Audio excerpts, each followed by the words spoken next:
Halo, good morning. Kita bertemu lagi di Liputan 6 Pagi Moji bersama saya Regina Valeria. Kita langsung saja ke informasi pertama. Hujan deras disertai angin kencang menerjang kawasan Stadion Pakansari Cibinong, Kabupaten Bogor. Akibatnya puluhan pohon tumbang, sejumlah bangunan PKL rusak, dan Videotron ambruk. 3 orang terluka tertimpa bangunan. Sebuah jembatan penghubung antar desa di Jember ambruk diterjang banjir. Di Semarang, banjir dan longsor terjadi setelah diguyur hujan selama berjam-jam. Diguyur hujan deras, tanggul Sungai Cikuya di Cilacap jebol. Luapan air sungai memicu banjir bandang dan tanah longsor. Informasi lainnya, ratusan sopir angkutan kota dari sejumlah trayek di Kota Bekasi menggelar unjuk rasa di jalanan. Para sopir angkot memprotes kebijakan operasional bus Trans Bekasi Keren yang dianggap akan mengurangi pendapatan.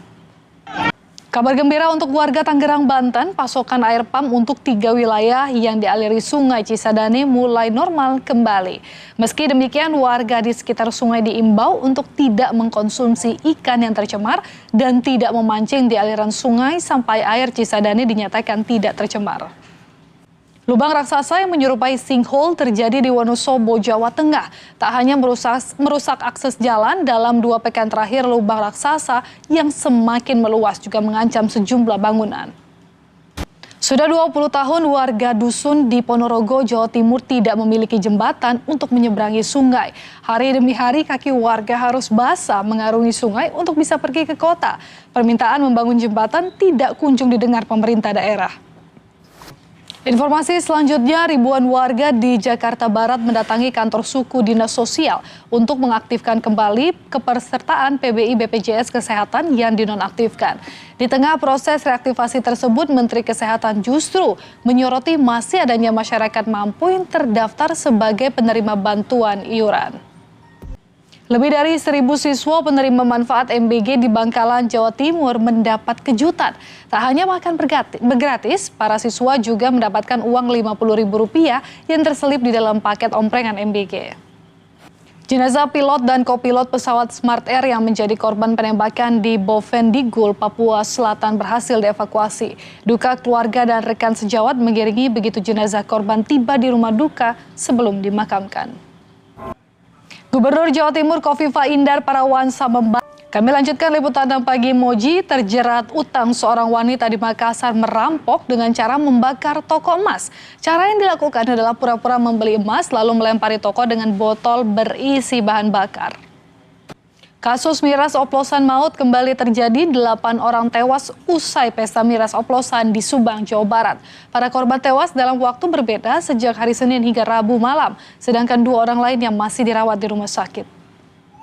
Sungguh tragis nasib seorang pria di Ngawi, Jawa Timur. Saat mencari pakan ternak, ia tewas tersangkut di atas pohon. Ketika akan dievakuasi malah jatuh dari ketinggian. Informasi yang satu ini tak sepatutnya dilakukan seorang guru. Gara-gara kehilangan uang Rp75.000, seorang guru menelanjangi sejumlah siswanya. Guru itu langsung dimutasi dan dibina.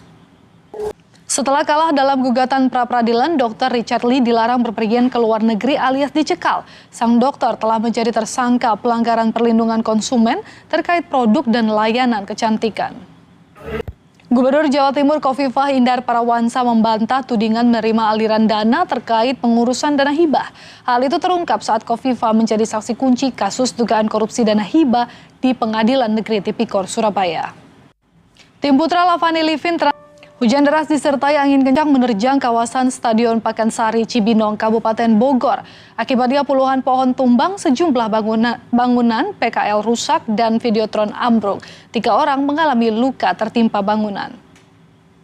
Saatnya kami hadirkan pantauan lalu lintas pagi bersama rekan NTMC Polri. Sudah ada Brigadir Cici di Keramat Jati, Jakarta Timur. Selamat pagi Brigadir Cici, silakan dengan laporan Anda. Baik, terima kasih Brigadir Cici atas informasinya. Selamat bertugas kembali. Saudara, tim Putra Lavani Livin Transmedia melanjutkan dominasinya di Proliga 2026 usai menumbangkan Surabaya Samator 3 set langsung.